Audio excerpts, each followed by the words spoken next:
Hello, Canada, and hockey fans in the United States. For 60 years now, millions of Canadians have stopped what they're doing on a Saturday night just to turn the television on and spend a little quality time with our national game. A game from coast to coast. Hockey Night in Canada. It started with families huddled around the radio, then continued to television, where it would become a pioneer in sports broadcasting, the first to use instant replay. Let's see that again. Hockey Night also introduced us to a who's who of personalities, Foster Hewitt to Peter Puck to an NHL coach brought in as an analyst back in 1980. What was meant to be a short-term gig became hugely popular.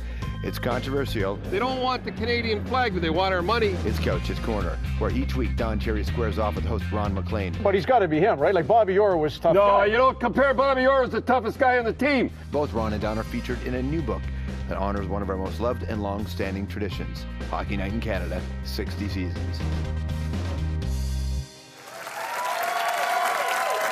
Please welcome to the chair, together, Ron MacLean and Don Cherry.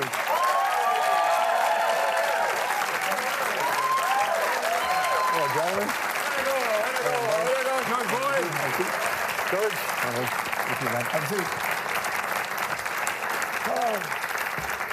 I watched George Hamilton the other night. You were great with him, but these are lousy seats. I just got to say, right off the bat, like George. Well, hold it. They're right out of your Mark 6. They're great seats. Are you a furniture expert? Yeah, well, George and I.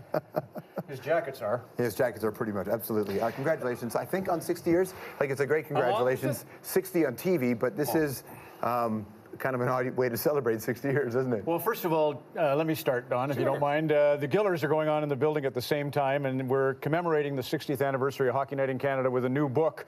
And I don't know if it'll be up for the Gillers next year. I highly doubt it, although it's fantastic. There's a plug for the book. Don wrote one, of course, right after his career. He said, used to be I couldn't spell author. Now I are one. Anyway, the big joke at the Gillers last year when I did them was, Don, I'm doing these fundraisers for literacy. And Don said, that's a good idea. Too many people litter. Anyway. Just keep going on. Keep going on. That's the Scotiabank Gillers. You're Richler than you think. Beauty. All right, that's enough. Okay. That book, it's a funny one in there. Remember I told you, turn to the thing and me and show the picture. And when I first went to, I didn't have any money, and they told you what to do, and I used to listen to the producers. I think it's halfway through there, anyhow. When I'm in there, you should have had it ready.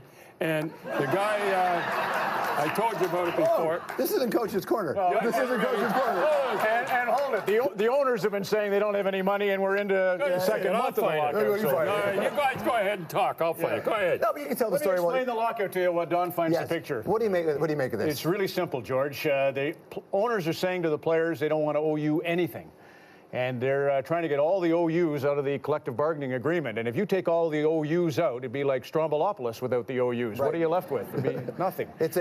You keep hearing that there is a deal to be made here. Is this just a waiting game now? That the deal? They know what the deal is. That's a good question for Grapes. What's going on? I give up. I predicted no lockout, and I was wrong.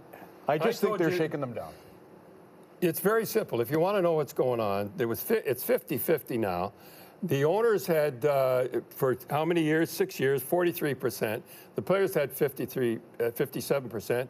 They're at 50-50 now. The reason they're fighting over it, they want to, the players want the original signed. They want to get paid, and the NHL wants to go 50-50. Am I right? Go back to that time of Ron's first show with Don. Ron's first show here on Hockey Night in Canada.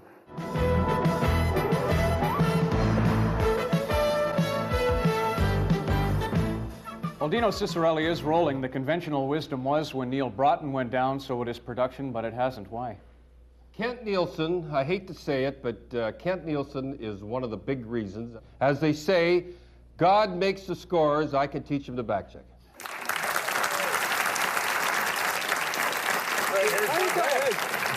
I had a claim check just like you. You're just coming into style. Is that the very first one, or is that the one that... Tell the story about the tier. Go ahead. Well, the first one, I had a tier. They had told me, the producers at Hockey Night in Canada, Ron, when you're interviewing a guest, your eyes tend to wander up and down. And I was just mortified. They said, you know, we can't have the guy ogling the guests. So Hey, man, they work out. You were just checking it out. I concentrated so heavily on having my eyes fixed on Don Cherry's eyes and not having them budge. And as you know, if you ever think consciously about eye contact, it's awkward. You either blink incessantly or your eyes begin to water. And mine began to water, and a huge tear started going down the left cheek. Now, I was this way, so the camera doesn't see the tear, but Grapes is looking at me thinking, good God, is he going to bawl every time I say I like fighting? It was awful. Obviously, with Dave Hodge leaving, and there was this moment, this young kid sits down beside you. You were already a pretty powerful force as a coach and on TV. What did you make of this young kid who showed up? I don't know. He just sat down. I walked in, and some little twerp from out west, and another guy, and we didn't get along for about a year there. Eh? We were having a tough time. About 2 years. Oh, maybe. What do you think? No, he didn't get it. He didn't get it. Didn't get what? Well, he didn't get it. I'd give him a little shot, and he'd go and pout, and and start. Well, George. You know that's true. Last time you were here, you said that you guys don't really hang around. We live about. Don says that. Yeah, that's what He's he's lying. saying. That's what we are like frickin' frack when we're on the road. When we're, I haven't seen you all lying. summer. I'm During not. the season we're together. Just a minute. Okay. Talked enough. Okay. Sorry. Here's the story. Worn out. Yeah. Listen. We live 15 minutes from each other. I never see him during the week, and we never go out to dinner. We never do that stuff. And the only time we talk before is at 9:30 in the morning Saturday. And I said, look, I'll do this, do that. Maybe we should do this. Maybe we should do it. We don't ever get to it, but that's the only time I see him. And I don't see him till we go on, and that's the way it should be. But hold it. When we fly in the playoffs, we sit together. Wait a minute. We're not talking the playoffs. We're talking the season. Okay. I get sick of you in the playoffs. That's too much. That's why we need a bit of a break. I agree. 2 months. Listen to that puns and all that stuff for 2 months. I told a guy the story. When I phoned Don for Coach's Corners Saturday night, I called Grapes' house at 9:30 in the morning. And it's like clockwork. So Don knows I'm the one phoning at 9:30. For 27 years, I've been phoning. And he always answers the phone. Don's Bicycle Shop, Big Wheel Don speaking.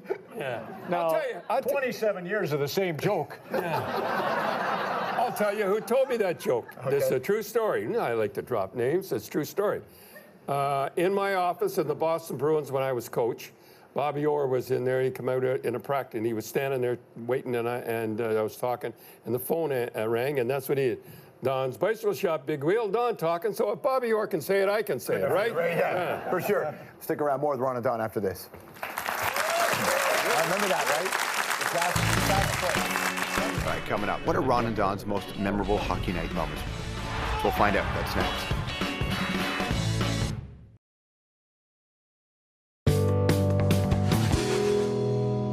Now the Coach's Corner, a special Stanley Cup playoff feature with Don Cherry, who vowed he would make the Stanley Cup playoffs this year. And he did, not with the Colorado Rockies, but with Hockey Night in Canada. We're going to even make the finals this year again, Dave. This is young Don Cherry. Your first one. Suit? Yeah, very beautiful suit. A gorgeous suit. I paid $1,200 for those back in '74. That's an ascot vest. Did I look good back in those days, or what? Yes. There are a lot of people who love Coach's Corner, but hate when the military stuff gets involved because they don't think it has a place in the game. All lefties are like that. No, not lefties. No, not just lefties. There are a lot of people who think it doesn't have a place there. Well, I could always say the same thing. I always screw them. What's your title? It's called Coach's Corner. You know, the beauty of Coach's Corner has always been, like you talk about hockey going back into Quebec. I remember when Quebec passed Bill 101 and Don thought we had a new pope.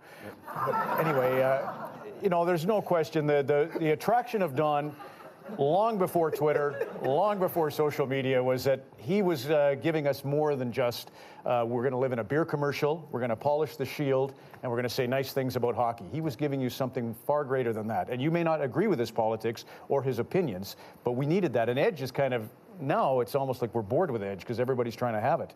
But Don was giving us a whole picture that was such a, in that plastic veneer that was television, it was just a joy. Let me tell you, it was hard here with CBC a long time. I've been told about 3 or 4. I had this is your last year. You remember all that stuff? And you know what really infuriated them? When I'd say, well, we'll see. That would just drive them nuts. I love that answer. Yeah, we'll see. And they're gone. And one guy said was a boss.